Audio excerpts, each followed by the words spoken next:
오늘은 잘 아는 말씀인데 설교는 거의 하지 않는 그런 본문입니다. 저도 오늘 이 본문을 보면서 굉장히 큰 은혜를 받았습니다. 여러분들에게도 오늘 말씀을 통하여 큰 은혜가 임하게 되시기 바랍니다. 제목은 삶이 뒤엉킬 때라는 제목으로 말씀 나누겠습니다. 여러분, 살다 보면 우리의 인생이 마치 실타래가 엉킨 것처럼 뒤죽박죽 될 때가 있습니다. 그때 어떻게 해야 하죠? 예수님을 따르던 제자들은 예수님이 십자가에 죽으시자 삶이 온통 뒤죽박죽 되고 말았습니다.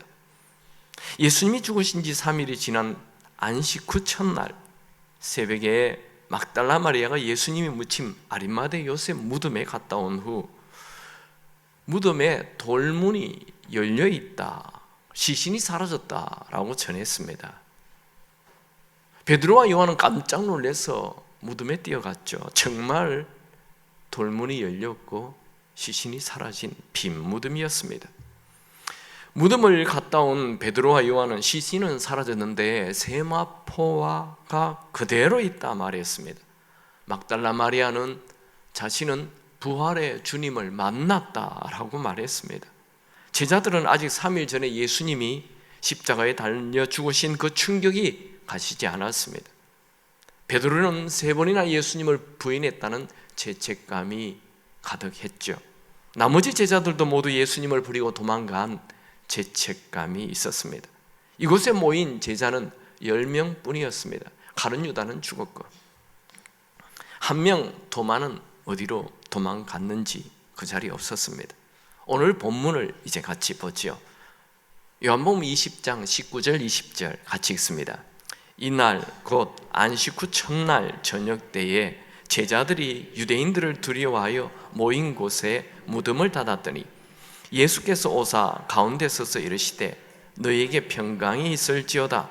이 말씀을 하시고 손과 옆구리를 보이시니 제자들이 주를 보고 기뻐하더라. 부활하신 예수님은 제일 먼저 새벽에 막달라 마리아에게 나타났고 오후에 누가복음 24장에 보면 엠마오로 내려가는 두 제자에게 나타나셨고 저녁에 이따 안식일 날 하루에 일어나는 일에 저녁에 10명의 제자들에게 예수님이 나타나셨습니다. 이 10명의 제자들은 얼마나 무서웠는지 대문 잠그고 방문 잠그고 모든 문들 다 꽁꽁 잠그었습니다. 문만 잠근 것이 아니라 자기들의 마음의 문도 완전히 닫았습니다. 그들에게는 웃음도 없고 노래도 없고 자기들도 잡혀 죽을지 모른다는 공포와 두려움과 불안이 가득하였습니다. 날은 점점 어두워지고 밤은 깊어갑니다. 제자들의 마음도 캄캄해졌습니다. 그런데 갑자기 예수님이 나타났어요. 여러분, 삶이 뒤엉킬 때 무엇을 해야 합니까? 첫 번째로 삶이 뒤엉킬 때는 평안을 유지해야 합니다. 방금 조금 전까지만 해도 공포와 두려움과 불안이 가득했던 그들에게 예수님이 나타나서 평강이 있을지어다 이렇게 말씀하시자 깜짝 놀랐습니다. 여러분, 부활하신 예수님께서 제자들에게 나타나서 처음으로 하신 말씀은 평강이 있을지어다.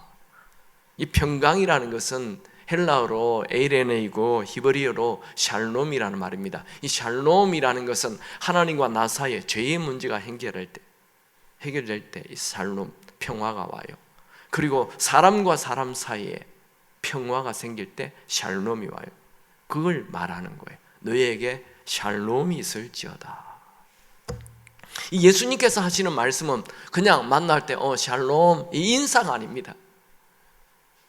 이 평강은 예수님만 줄 수 있는 것입니다. 왜냐하면 하나님과 인간 사이에 늘 죄가 있기 때문에 이 하나님으로부터 오는 평화가 없어요. 그런데 예수님이 우리 죄를 대신해서 이제 십자가에 죽어주셔서 화목제물로 하나님과 우리 사이의 문제를 해결해 주셨기 때문에 이제 하나님과 우리 사이에 평강이, 샬롬이 생긴 것입니다. 그는 예수님만 줄 수 있는 거예요. 제자들의 마음에 평강이 없었어요. 그들 마음에는 두려움과 무서움과 불안뿐이죠. 혹시 이 제자들은 예수님을 보고 이분이 유령 아니야? 그렇게 생각했습니다. 누가복음 24장 37절에 보면 그들이 놀라고 무서워서 그 보는 것을 영으로 생각하는지라, 우리 그냥 성경에는 영으로 생각하는지라 이래 되어 있지만 우리 한국말로 하면 귀신 아니야? 이런 것입니다. 예수님은 자신이 영으로 오신 것이 아니라 정말 십자가에 달려 죽은 예수님이라는 것을 보여주기 위해서 못 박힌 손을 보여주고 장에 찔린 옆구리를 옷을 걷어서 보여주었어. 제자들은 예수님의 손과 옆구리를 직접 보고 예수님께서 정말 부활하셨음을 알고 기뻐하였습니다. 이 기쁨이라는 것은 잠시 우리 딸이 어디 갔다가 돌아왔을 때 그런 기쁨이 아닙니다. 죽은 예수님, 다시는 만나지 못한다고 생각했던 그 죽으신 예수님이 살아나셔서 나타난 거예요. 얼마나 기뻤을까요? 제자들의 굳게 닫힌 마음의 문이 활짝 열렸습니다. 그 어둡고 칙칙하고 캄캄했던 곳에 빛이 확 들어왔습니다. 예수님은 만나자마자, 제자들을 만나자마자 처음으로 하신 말씀, 평강이 있을지어다. 여러분 같으면 무슨 말 했을까요? 야, 너희들은 나를 사랑한다면서 다 나를 버리고 도망갔구나. 베드로, 너 다른 제자들 다 버려도 너는 안 버리겠다고 호언장담했지 않느냐. 그런데 그게 뭐냐? 그래, 내가 100번 양보한다 하자. 어때 장례식에도 안 오냐? 어떻게 눈물 한 방울 흘리지 않냐? 제자라며.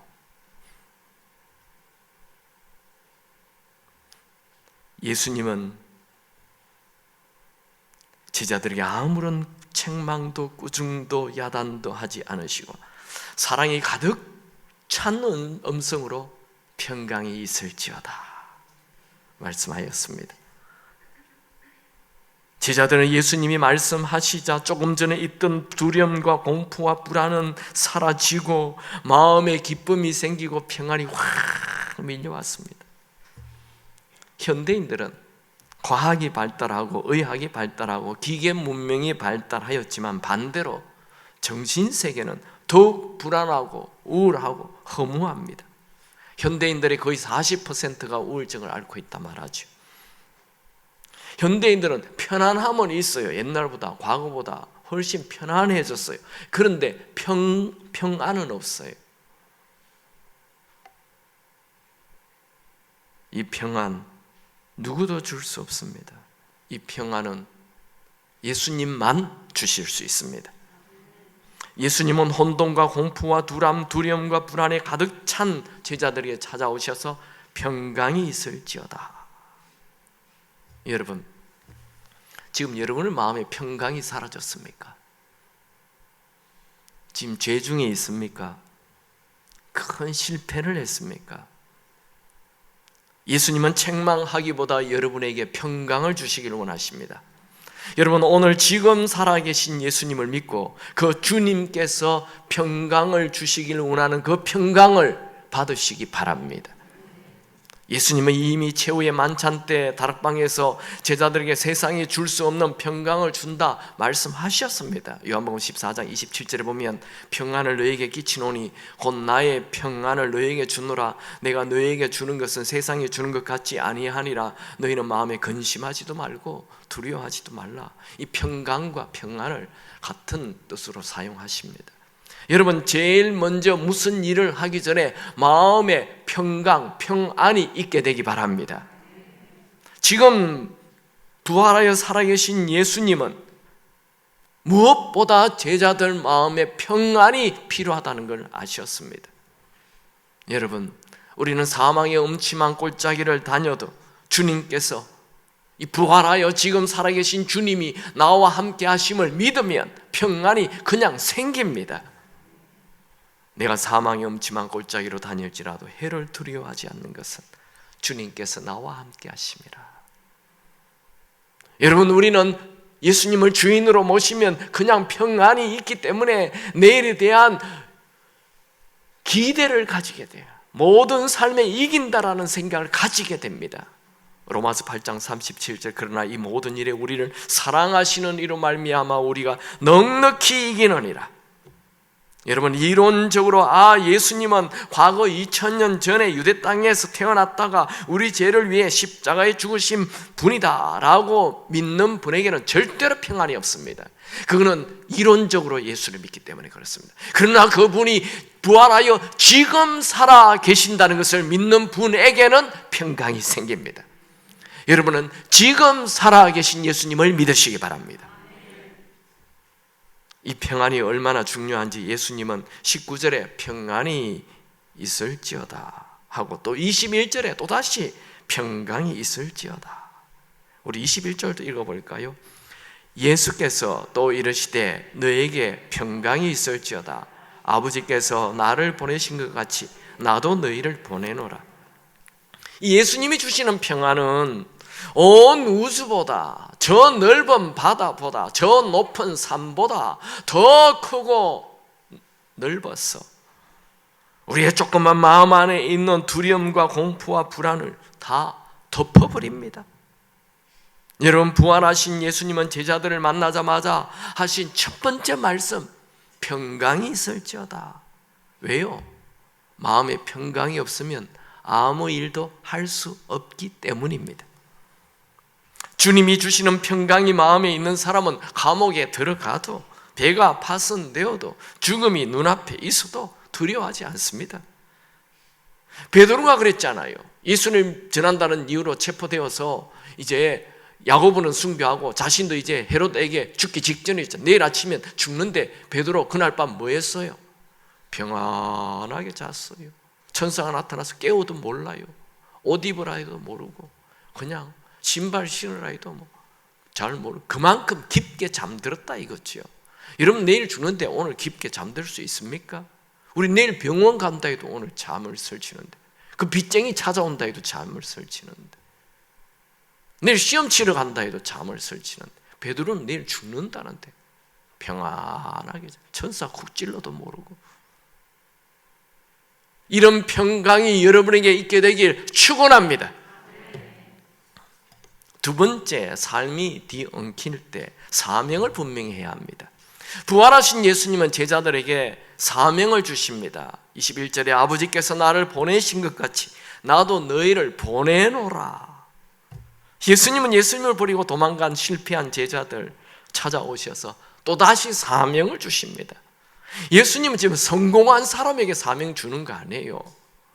이렇게 좀 가능성이 있는 사람에게 사명 주는 것 아닙니다.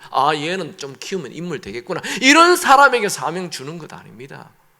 실패한 자, 도망자, 거짓말하는 자, 두려움이 가득한 자에게 오셔서 삶이 뒤죽박죽된 사람들에게, 죽음의 공포를 가지고 있는 그들에게 사명을 주십니다.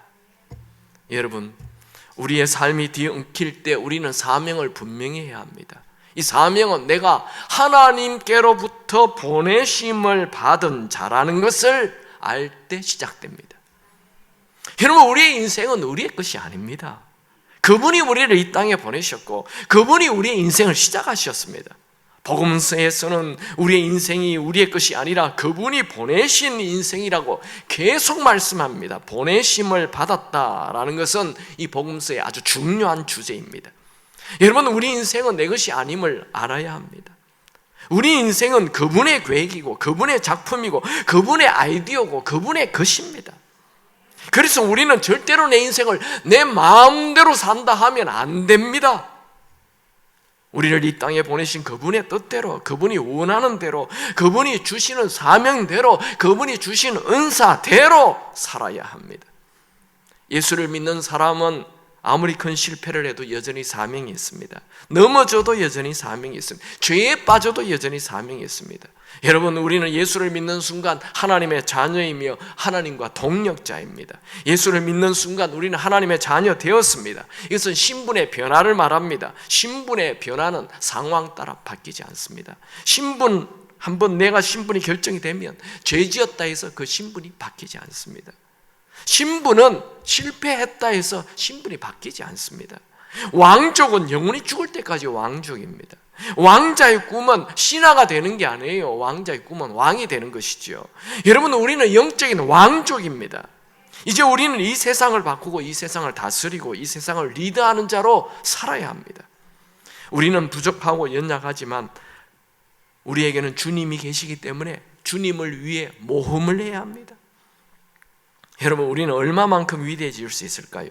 내 신분을 알고 하나님이 나를 보내셨다는 것을 알고 그분에게 순종하는 만큼 위대해집니다.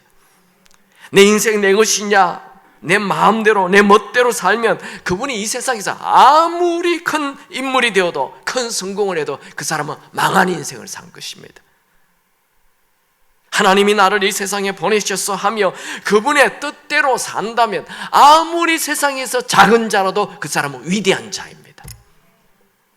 여러분, 우리는 얼마만큼 위대해질 수 있을까요? 내 안에 계신 주님을 믿고 그분이 나를 이 땅에 보내셨다는 것을 믿고 그냥 한 발자국 움직이는 만큼 위대해집니다. 내 실력, 내 능력, 내 재력을 보지 마십시오. 너무나 작은 지팡이였지만 믿음으로 모세가 지팡이를 들자 그 지팡이가 홍해를 갈라버렸어요. 너무나 조그만 물맷돌이지만 다윗이 그 물맷돌을 던지자 그 초라한 조그만 돌멩이 하나가 거대한 장군을 죽이고 말았어요. 우리가 지팡이 갖고 돌멩이 갖고 초라하지만 하나님의 보내심을 따라 움직이면 놀라운 일을 하는 것입니다. 저는 최근에 이희돈 장로님의 간증을 쭉 들으면서 하나님을 믿는 믿음으로 사는 자에게 얼마나 놀랍고 크고 위대한 일을 하는지 들었습니다. 그분은 대학을 졸업하고 만두집을 하는 그런 소박한 꿈을 가졌는데 그 사귀는 청년 자매가 헤어지자. 왜? 꿈이 너무 없었어. 헤어져야 되겠다. 충격을 받고 영국에 가서 공부를 합니다. 갈 때 딱 비행기표 하나 들고 그런데 그곳에서 믿음으로 캠브리지 대학을 졸업하고 또 미국에 가서 믿음으로 또 공부를 하고 우여곡절 끝에 아시아인 최초로 세계무역센터협회 수석총재, 국제무역기구 총재, 캘리포니아 주립대 교수, 옥스포드대 초빙 교수까지 되는 위대한 인생을 살았습니다. 그는 청년들을 향해 하나님을 위한 거룩한 도전을 한다면 하나님께서 모든 것을 책임져 주실 것이다. 두려워하지 말고 도전하라. 하나님은 여러분이 세계 가운데 우뚝 세우고 여러분을 우뚝 세우고 하나님의 사람으로 전 세계를 움직이기를 원하고 계신다. 그렇게 말합니다. 또 하나님이 우리 삶에서 어떤 위대한 일을 하실 수 있는지 우리가 보여주자. 그런 말을 했습니다. 여러분, 돈은 중요하지 않습니다. 실력도 중요하지 않습니다. 나에게 주신 사명이 있음을 믿고 하나님이 나를 이 땅에 보내셨다는 것, 이것을 믿고 믿음으로 한 발짝이라도 움직이는 행동이 있기 바랍니다. 하나님은 믿음으로 행동하는 자에게 하나님께서 일을 하십니다. 여러분, 인도의 최초의 선교사 윌리엄 캐리 아시죠? 그분이 뭐라 했습니까? 하나님으로부터 위대한 일을 기대하라. 하나님을 위해 위대한 일을 시도하라. 이야, 참 대단합니다. 원래 이 윌리엄 캐리는 구두 수선공이었어요. 가난해서 구두를 만들고 깁고 자르고 하면서 그 구두방에 세계 지도를 하나 걸어놓고 나는 세계를 위해 일할 것이다.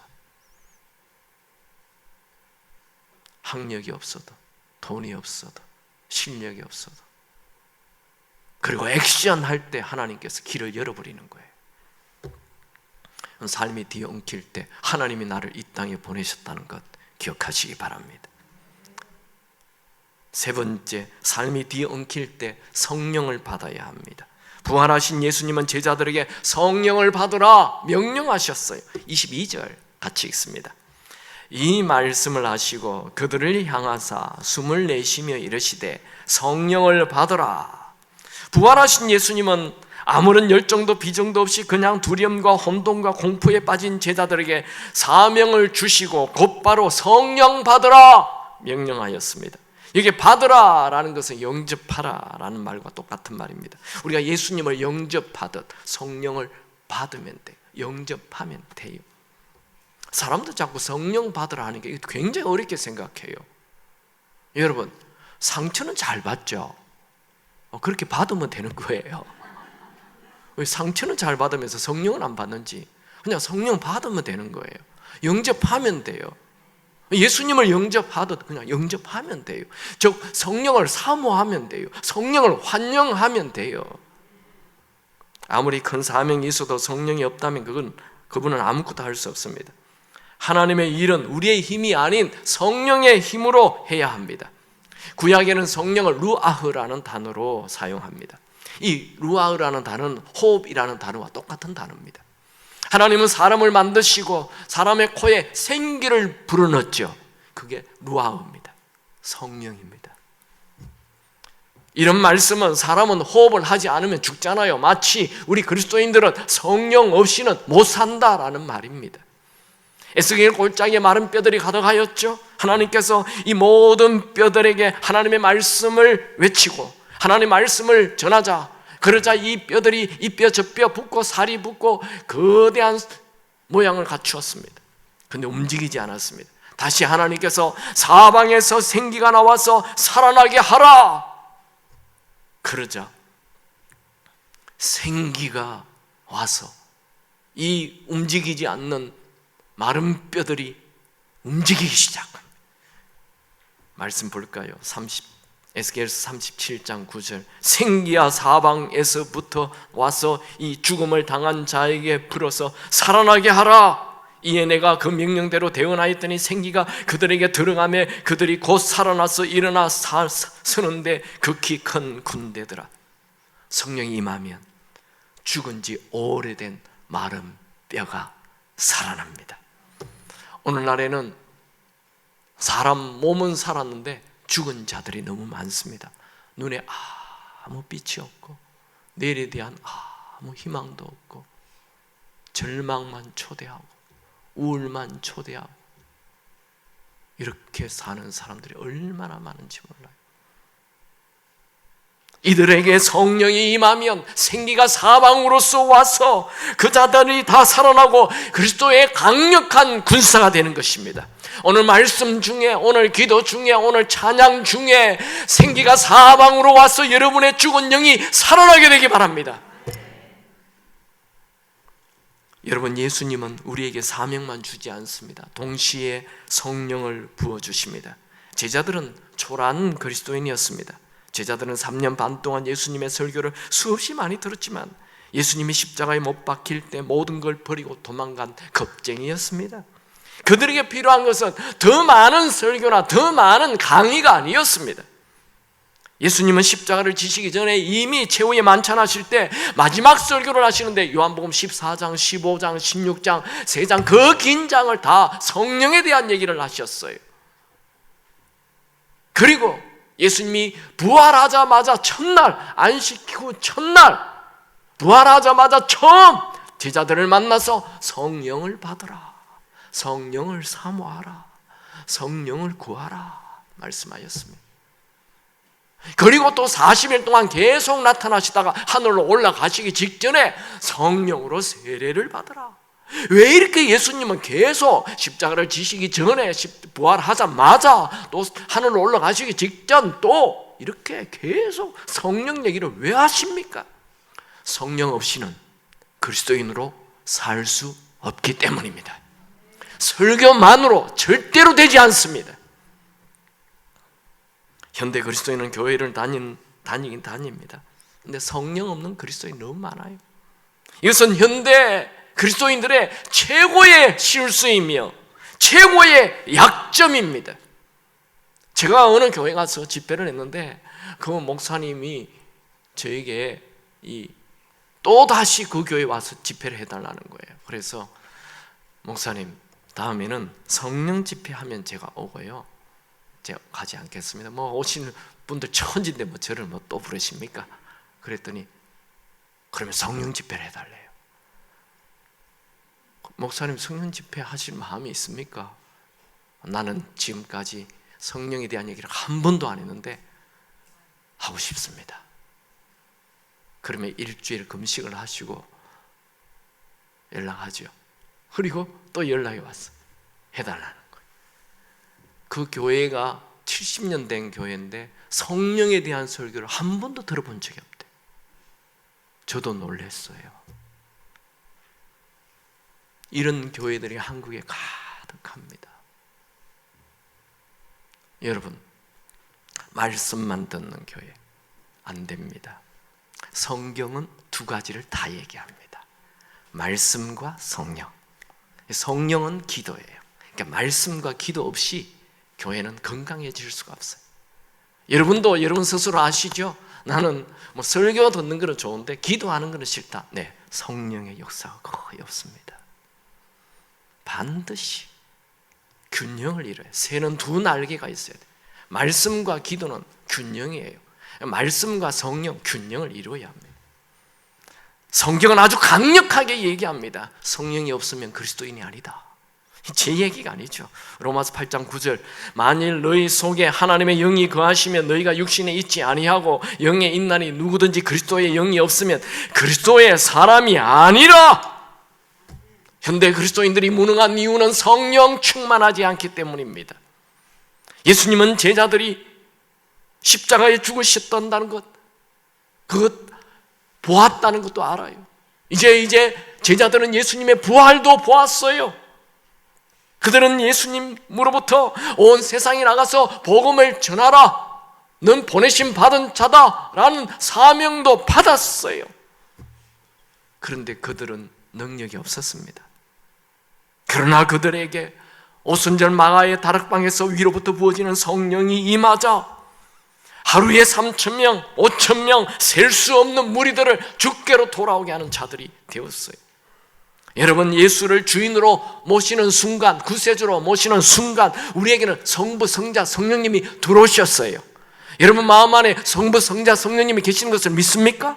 안 믿는 분은 오늘 이 시간에도 예수님을 나의 주인으로, 구세주로 모십니다 하면 삼위일체 하나님이시기 때문에 성부, 성자, 성령이 우리 안에 확 들어오십니다. 이미 성령님도 들어와 있어요. 그런데 그 성령님은 저 발목 정도밖에 안 돼요. 물이 발목 정도 되는 물은 내 마음대로 뛰어다녀요. 물과 아무 상관이 없어요. 그런데 성령이 조금 충만한 무릎 정도 돼요. 무릎 정도 되면 조금 다니는 게 좀 불편해요. 죄 짓는 게 조금 불편해지기 시작. 예수를 믿어도 죄 짓는 게 아무렇지 않는 분, 그저 발목 수준밖에 안 됩니다. 근데 허리 정도 되면 이제 내 마음대로 움직일 수가 없습니다. 물살에 따라 자꾸 움직이게 돼요. 근데 푹 잠기게 되면 그때는 내가 없어요. 물이 끌고 가는 대로 가는 거예요. 여러분에게 성령이 부어졌어. 성령 충만해졌어. 성령이 여러분을 이끌어가는 인생이 되기를 축원합니다. 우리는 예수를 믿는다 하지만 세상 충만한 자가 많습니다. 아니요, 우리는 성령 충만해야 합니다. 우리는 예수를 믿는다 하지만 내 충만한 자가 많습니다. 아니요, 우리는 성령으로 충만해야 됩니다. 성령 충만하면 없던 비전이 생기고 없던 열정이 생깁니다. 그건 구약에도 이미 예언하셨죠. 요한일서 2장 28절, 그 후에 내가 내 영을 만민에게 부어주리니 너희 자녀에게 장래일을 말할 것이며 너희 늙은이는 꿈을 꾸며 너희 젊은이는 이상을 볼 것이며. 여러분, 성령이 임하면 아무리 나이가 많아도 꿈이 있습니다. 비전이 있습니다. 젊은이는 꿈을 꾸는 건 너무 당연한 일이지만 노인도 성령이 임하면 꿈을 꾸는 거예요. 아니요, 젊은이라 해도 비전이 없는 사람, 그 사람 노인이요. 요즘 젊은이들은 얼마나 꿈이 없는지 몰라요. 비전이 없어요. 아무리 학력이 없고 돈이 없어도 성령이 임하면 그냥 비전이 생겨요. 성령님이 비전의 성령님이기 때문에 그렇습니다. 성령 충만하면 가는 데마다 기적이 일어납니다. 성령 충만하면 죽어가는 자도 살려냅니다. 성령이 임하면 기쁨이 배 밑에서부터 샘솟듯 솟아납니다. 성령 충만하면 생각지 못한 미래가 막 열립니다. 고린도전서 2장 9절 10절 기록된 바 하나님이 자기를 사랑하는 자들을 위하여 예비한 모든 것은 눈으로 보지 못하고 귀로 듣지 못하고 사람의 마음으로도 생각지 못하여 한과 같으니라. 오직 하나님이 성령으로 이것을 우리에게 보이셨으니 성령은 모든 것 곧 하나님의 깊은 것까지도 통달하시느니라. 성령이 임하면 사명을 이루도록 도와주십니다. 성령이 임하면 초라한 인생 살던 자들이 하나님의 나라를 위한 위대한 인생을 살기 시작합니다. 제자들은 성령이 임한 후 눈으로 보지 못하고 귀로 듣지 못하고 생각도 상상하지 못한 일들이 일어나기 시작하였습니다. 40년 된 안전병이 막 일어납니다. 감옥 문이 막 열립니다. 죽은 자가 막 살아납니다. 언제 생각이나 해봤어요? 복음서에 나타난 겁쟁이 제자들, 서로 자리 다툼만 하는 이 세속적인 제자들, 매일 실수를 저지르는 제자들. 그런데 사도행전에는 완전히 변했어요. 능력의 제자들, 기적을 일으키는 제자들, 가는 데마다 동네를 소동시키는 제자들. 여러분의 평생 신앙생활에도 복음서에 갇혀있는 자들 얼마나 많은지 몰라요. 복음서에는 그저 기도하면 병이 나고, 그저 죄 지으면 예수님 내 죄를 위해 죽었다가 다시 살아나셨으니 내 죄 짓고 또 회개하고 죄 짓고 회개하고, 맨날 복음서 안에만, 평생 교회 다녀도 복음서 안에만 갇혀있지 한 번도 복음서를 넘어 사도행전적인 삶을 산 적이 없습니다. 기적을 일으킨 적도 없고, 죽은 자를 살린 적도 없고, 병든 자를 위하여 기도하였을 때 낫는 적도 없고, 예수를 위하여 순교하겠다는 이런 생각은 아예 없는 것입니다. 여러분, 복음서를 넘어 사도행전적인 삶을 사는 그리스도인이 되기를 축원합니다. 복음서와 사도행전의 가장 큰 차이가 뭘까요? 성령인 것입니다. 저는 여러분들이 복음서를 넘어 사도행전적인 삶을 사는, 순교적인 삶을 살 수 있는 강력한 그리스도의 군사가 되길 축원합니다. 마지막으로 삶이 뒤엉킬 때 용서해야 합니다. 부활하신 예수님은 삶이 뒤죽박죽된 10명의 제자들에게 용서하라 말씀합니다. 23절 같이 읽습니다. 너희가 누구의 죄든지 사하면 사하여질 것이요 누구의 죄든지 그대로 두면 그대로 있으리라 하시니라.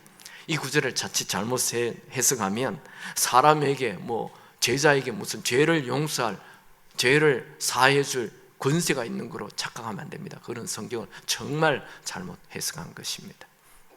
이 구절은 사하면이라는 이 단어는 헬라어로 아페테인데 이것은 용서를 말합니다. 이 구절은 마태복음 18장 18절의 말씀하고 똑같습니다. 예수님께서 뭐라고 얘기했으면 땅에서 풀면 하늘에서도 풀리고 땅에서 매면 하늘에서도 매인다, 이런 말씀 기억나시죠? 같은 얘기입니다. 여러분, 이 땅은 온유한 자가 땅을 차지합니다. 용서하는 자가 삶의 영역이 넓혀집니다. 용서는 기적의 문입니다. 용서는 사랑입니다. 사랑은 모든 것을 움직이는 강력한 힘이죠. 사랑은 모든 문제를 해결하는 답입니다. 여러분, 여러분의 삶이 뒤죽박죽 되었습니까? 복수를 선택하지 마시고 용서를 선택하십시오. 용서하면 얽힌 실타래가 풀리던 여러분의 미래가 새롭게 열리게 될 것입니다. 말씀을 정리합니다. 삶이 뒤죽박죽 될 때 마음의 평정심을 유지하십시오. 이 평정심은 죽은 예수가 아니라 지금 살아계신 예수님을 주인으로 모실 때 생깁니다. 이 평정심은 세상이 줄 수도 알 수도 없는 주님으로부터 오는 평안입니다. 두 번째, 삶이 뒤죽박죽 될 때 사명을 분명히 하십시오. 내가 내 꿈 꾸어야 돼, 이거 아니에요. 하나님이 나를 보내셨다는 것을 기억하시고 하나님이 나를 보내신 사명, 그 사명을 분명히 해야 합니다. 예수를 믿는 모든 사람에게는 사명이 있습니다. 오늘 죽은 사명이 살아나게 되기 바랍니다. 잠자는 사명을 깨우시기 바랍니다. 잊혀진 사명을 다시 새롭게 하시기 바랍니다. 사명이 없는 사람은 아무도 없습니다. 살아있는 한 우리 예수 믿는 사람에게는 사명 있습니다. 사명은 사명을 위해 살수록 사명은 더 커집니다. 세 번째, 삶이 뒤죽박죽 엉킬 때 성령을 받으십시오. 성령은 구하는 자에게 주신다 약속하였습니다. 너희가 악할지라도 좋은 것을 자식에게 줄 줄 알거든 하물며 너희 하늘 아버지께서 구하는 자에게 성령을 주시지 않겠느냐? 성령 충만하면 아무리 삶이 뒤죽박죽되고 미래가 암담해 보여도 세상을 이길 힘을 가집니다. 성령 충만하면 이 세상 그 무엇도 두렵지 않습니다. 여러분, 우리는 늘 연약합니다. 늘 부족합니다. 늘 깨어집니다. 그래도 우리가 낙심하지 않는 것은 우리의 연약함을 도우시는 성령님이 계시기 때문입니다. 마지막, 삶이 뒤엉킬 때 용서하십시오. 용서는 과거의 늪에서 빠져나오는 새로운 미래를 살도록 열어줍니다. 사랑은 온 세상의 모든 축복의 문을 여는 그런 능력입니다. 저는 예수님께서 부활하셔서 제자들에게, 10명의 제자들에게 나타나서 하신 이 네 말씀, 와, 역시 예수님은 신이시구나. 지금 불안해서 덜덜덜 떨고 있는, 이문 닫고 저문 닫고 방문 닫고 이불 속에 속 들어가 있는 이들에게 평강이 임할지어다. 평강이 임할지어다. 너희들은 보냄을 받았다. 보냄 받은 자로 살라. 그리고 성령을 사모하라. 성령을 구하라. 그리고 용서하라. 신이 아니고서야 어떻게 이런 말을 하겠습니까? 저는 이 네 가지가 우리의 뒤죽박죽된 삶을 풀 수 있는 비결이라고 믿습니다. 1970년, 1980년 한국에 수많은 방직 공장이 있었습니다. 재봉틀로 옷을 만드는 공장이죠. 이 공장의 벽에 큰 글이 붙어 있습니다.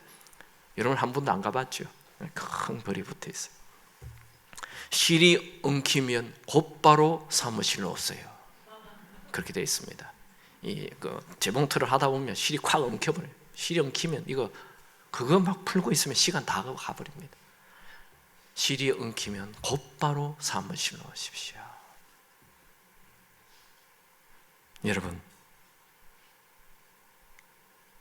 여러분의 삶이 이리저리 엉켜서 이러지도 저러지도 못할 때 있죠. 그때 내가 노력하면 할수록 더 엉킵니다. 그때 지금 살아계신 예수님에게, 부활하신 예수님에게 가십시오. 그분은 우리의 삶을 정리해 주시고 불안을 평안으로 인도해 주시고 능력을 주시고 성령도 부어 주실 것입니다. 그분은 지금 이 시간에 살아 계셔서 여기에 계십니다. 오늘 평강이 임하기 바랍니다. 오늘 성령이 임하기 바랍니다. 오늘 용서의 사랑의 영이 임하기 바랍니다. 오늘 비전을 새롭게 하시기 바랍니다. 우리 찬양 후 한번 기도하죠.